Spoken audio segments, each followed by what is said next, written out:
اب زندگی کی ڈیفینیشن کیا ہے؟ حیات کسے کہتے ہیں؟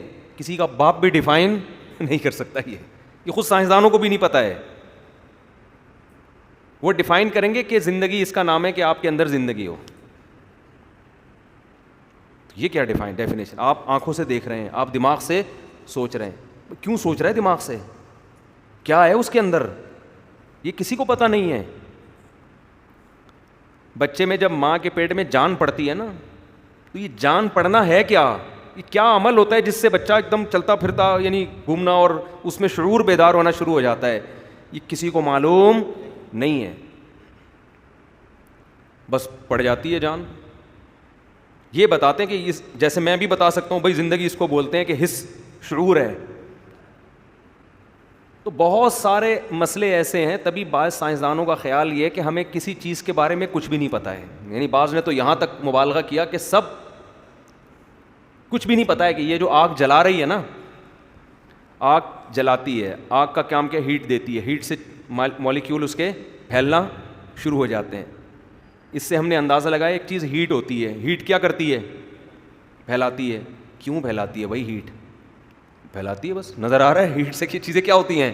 پھیلتی ہیں. بس اس سے زیادہ انسان کا علم نہیں ہے. سمجھتے ہو کہ نہیں سمجھتے؟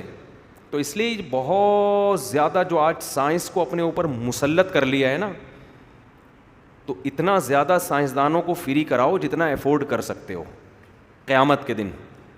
میں نہیں کہہ رہا کہ سائنس کو فری نہ کراؤ, اس سے تو ترقی میں پیچھے رہ جاؤ گے.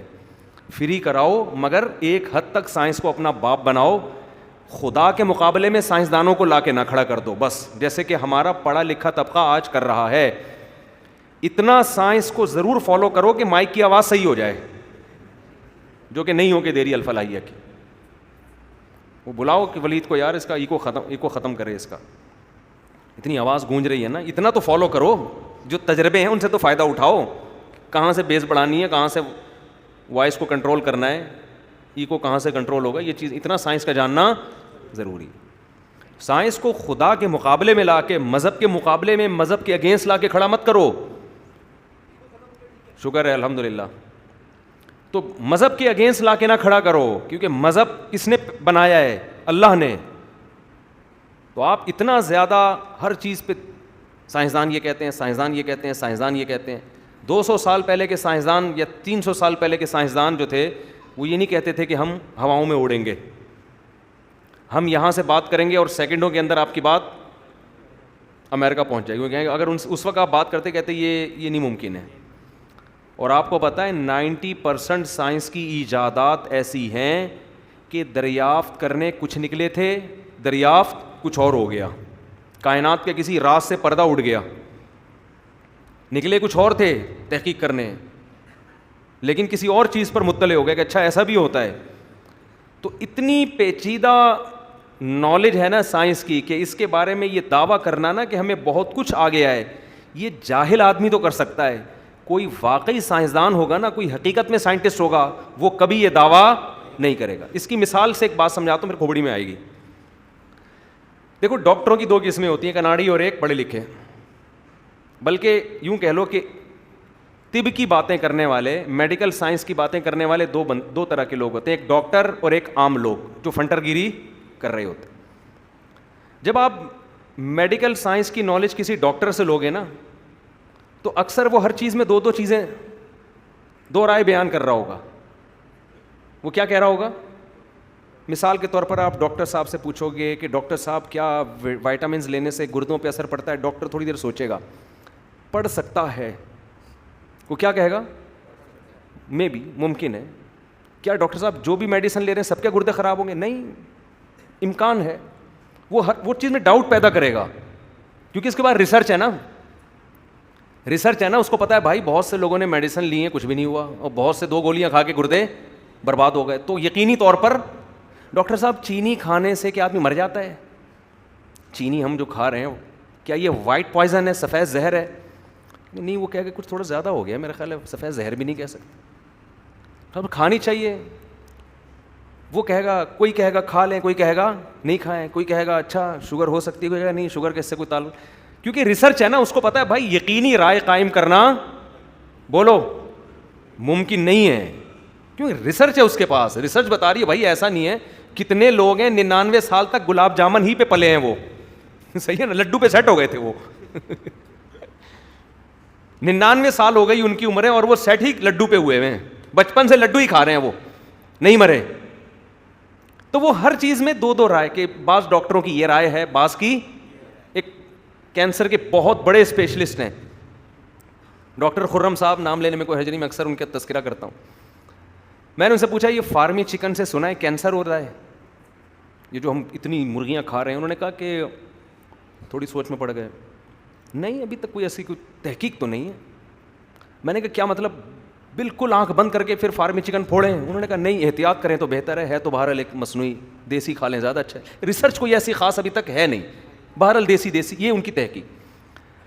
لیکن جو اناڑی ہوگا نا, جس کو نہ فارمی چکن کا پتہ نہ اس کی فیڈ کا پتہ, سارا دن بنٹے کھیلتا ہے, وہ پب جی میں لگا رہتا ہے, اس سے جب آپ رپورٹ پوچھیں گے, جو یوٹیوبرز ہوتے ہیں, یوٹیوب پہ سرچ کرو نا فارمی چکن, ابے بھائی تو زہر کھا لیتا,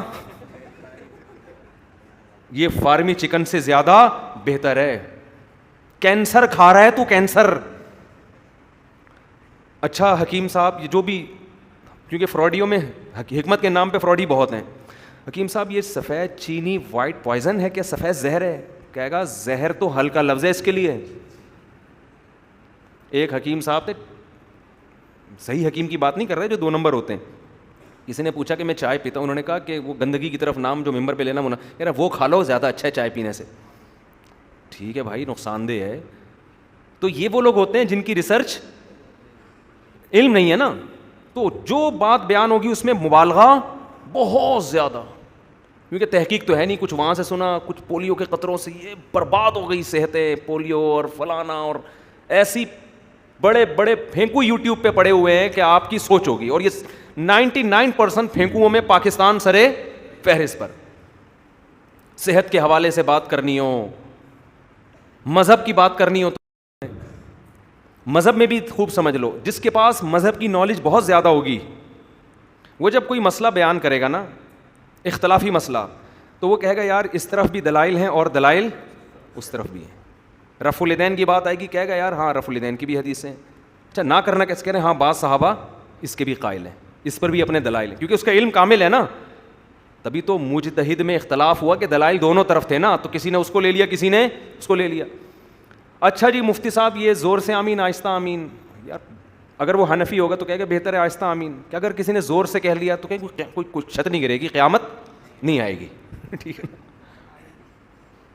اور اگر زور سے کا قائل ہے وہ تو کہے گا ہاں زور سے کہہ لو حضرت, اگر کوئی آہستہ کہتے ہیں ہاں اس پہ بھی دلائل ہے, بہت سے فقہا اس کے بھی قائل ہیں. تو جیسے علم بڑھتا ہے انسان کی رائے میں لچک آ جاتی ہے, لچک, اس کو پتہ ہے بھائی ادھر بھی ہے. لیکن جو جاہل ہوگا نا, اردو کتابیں پڑھ کے مفتی بنائے, وہ رفع الیدین کو ایسا بیان کرے گا ایمان اور کفر کا مسئلہ ہے. جس نے رفع الیدین نہیں کیا اس کی نماز قرآن و سنت کے بالکل اگینسٹ, کیونکہ اس جاہل کو پتہ ہی نہیں ہے, اس نے اندھی تقلید کی ہے, اردو کتابیں پڑھ پڑھ کے فتوے دے رہا ہے وہ بیٹھ کے. گولڈن سند ہے 8 رکعت تراویح پہ, گولڈن سند ہے, ٹھیک ہے نا, پھینکتا رہے گا اور لوگ اس کے کانفیڈنس کو دیکھ کے کیچ کرتے رہیں گے. جیسے صحت کے حوالے سے یوٹیوب پہ جو سب سے بڑا چھوڑو ہوگا اس کی ویورشپ بھی اتنی زیادہ, تو مذہب کے حوالے سے جو سب سے بڑا چھوڑو ہوگا پبلک میں مشہور بھی سب سے زیادہ ہوگا. تو فارمی چکن ہو گیا, چینی ہو گئی, ڈاکٹر سے بات کریں گے وہ رائے بھائی یہ ہاں میں بھی ممکن ہے, ہاں بہتر ہے دیسی چیزیں کھا لو, ٹھیک ہے نا. اتنا نہیں ڈرائے گا کہ آدمی ویسے ہی مر جائے خوف سے. میں ایسے لوگوں کو جانتا ہوں میڈیکل سائنس میں, جب وہ وہم میں گئے نا کہ یہ کھانے سے یہ ہو رہا ہے, یہ کھانے سے, وہ وہم سے ہی مر گئے بیچارے, اتنے پاگل ہو گئے وہ. تو اچھا اب میں جو اصل بات کر رہا تھا, تو اسی طرح خوب سمجھ لو کہ جو سائنس میں حقیقت میں مہارت رکھتے ہیں نا, جو واقعی سائنس کے علوم کو جانتے ہیں, وہ کبھی بھی مذہب کے اگینسٹ بات, ایسی حتمی بات نہیں کریں گے, کہیں گے ممکن ہے. تبھی میں نے دیکھا ہے یہ جو بیچ کے لوگ ہیں نا, یہ کسی کام کے نہیں ہوتے, خوب سمجھ لو. ہمارے ایک رشتہ دار تھے, دنیا بہت دیکھی انہوں نے, بہت زیادہ دنیا میں ٹریولنگ کی, بہت گھومے دنیا میں. تو ایک تھے وہ, ذرا ایک صاحب سے ملاقات ہوئی, وہ نئے امریکہ سے ہو کے آئے تھے نا, تو وہ بہت مولویوں کے خلاف، پاکستان کے خلاف، فلانا ایسا، مولوی ایسے، مذہب ایسا، یوں ایسے نہ ایسی کی تیسی، ہر وقت پاکستانیوں کی برائی اور گوروں کی صبح و شام تعریف ہے. تو میرے وہ ریلیٹیو تھے، وہ بہت گوروں کے ساتھ انہوں نے وقت گزارا ہے، پاکستان میں بھی بہت رہے ہیں، گوروں کے ساتھ بھی، باہر کی کمپنی میں جاب کرتے تھے. ان کو ہم نے دیکھا وہ ایسے نہیں کرتے تھے کہ پاکستانی ایسے اتنے گندے، اتنے کرپٹ، اتنے ہر برائی ہم میں اور ہر اچھائی ان میں. تو میں نے ان سے پوچھا آپ کیا کہتے ہیں اس تبصرے پہ؟ انہوں نے کہا یہ وہ لوگ ہیں جنہوں نے دنیا دیکھی ہے، پوری گھس کے دیکھی نہیں ہے، بیچارے نئے نئے، وہ نا چوزا انڈے سے باہر نکلتا ہے، یہ کسی غریب ملک سے نئے نئے گئے ہیں، تھوڑا سا دیکھا انہوں نے، دنیا نے ان کی آنکھوں کو اندھا کر دیا ہے. تو انہوں نے کہا کہ دیکھو دو ہی آدمی ٹھیک ہوتے ہیں، یا تو جس نے دنیا بالکل نہ دیکھی ہو، وہ مذہب پہ چلے گا، اس کو پتہ ہی نہیں دنیا میں ہو کیا رہا ہے، اور ایک وہ جس نے تمیز سے دیکھ لی ہو، وہ پھر اس کی حقیقت تک پہنچ چکا ہوتا ہے، اس کو پتہ ہوتا ہے ان تلوں میں تیل کتنا ہے، وہ پھر متاثر نہیں ہوتا. یہ جو بیچ کے لوگ ہوتے ہیں نا، یہ ہوتے ہیں احساس کمتری کا شکار. یا تو پورا غریب ہوگا، وہ بھی ٹھیک ہے بھائی، ٹھیک ہے نا، اس کو پتہ ہی نہیں دولت کیا ہے، وہ اپنی روکھی سوکھی میں سوکھے پاپے، سوکھی وہ جو ہے نا روٹی ڈبو کے کھاتا رہے گا اور اللہ کا شکر ادا کرے گا. یا ایک آدمی کروڑ پتی ہو، وہ کبھی دولت مندوں سے متاثر نہیں ہوگا، وہ بھرم رکھے گا اپنے، اس کے سامنے اگر کوئی لینڈ کروزر لے کر آئے گا، وہ بی ایم ڈبلیو لے آئے گا، بھائی تو کیا ہے، صحیح ہے نا، وہ کبھی متاثر نہیں ہوگا.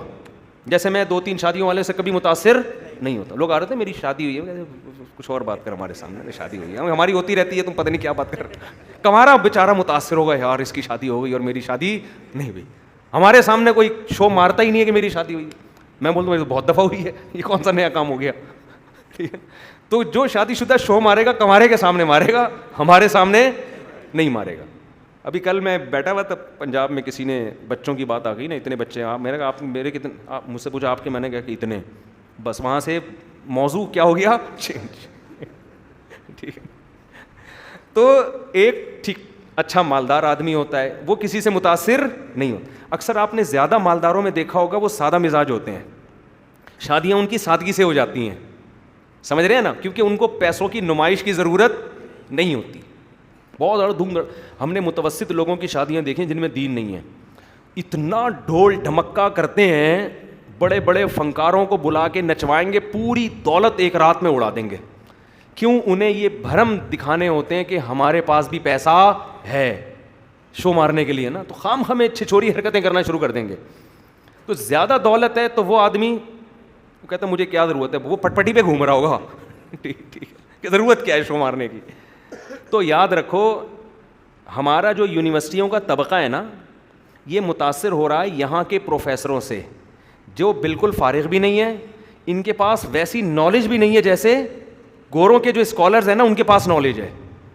اس لیے پاکستانی جو ملحد ہوتے ہیں نا، جو پاکستان میں ایتھیزم کو اختیار کرتے ہیں، وہ انگریزوں کے ایتھیس سے 2 قدم آگے ہوتے ہیں. حقیقت ہے یہ. وہ گوروں میں جو ملحد ہیں نا، جو ایتھیس لوگ ہیں، جو مذہب کو نہیں مانتے، یہاں والے دیسی جو ہے نا، یہ ان سے 2 قدم آگے، کیونکہ یہ اس کے بھی شکار ہوتے ہیں احساس کمتری کا. یہ اپنے آپ کو پڑھا لکھا ثابت کرنے کے لیے ہم سائنس کو مانتے ہیں. ہم کس کو مانتے ہیں؟ حالانکہ جس سائنٹسٹ کو آپ فالو کر رہے ہو بسا اوقات وہ خدا کا منکر نہیں ہوتا، وہ مذہب کو مانتا ہے. کتنے حوالے ہیں ہمارے پاس ایسے کہ جن کے حوالے آپ کتابوں میں دے رہے ہوتے وہ مذہب کو فالو کر رہے ہوتے ہیں. اسے کہتے ہیں مدعی سست اور گواہ چست. تو اس لیے نالج یا تو جاہل رہو یا علم حاصل کرو نا، تو پورا پراپر علم ہونا چاہیے انسان کو، ورنہ تبصرے نہ کرے اس چیز کے بارے میں.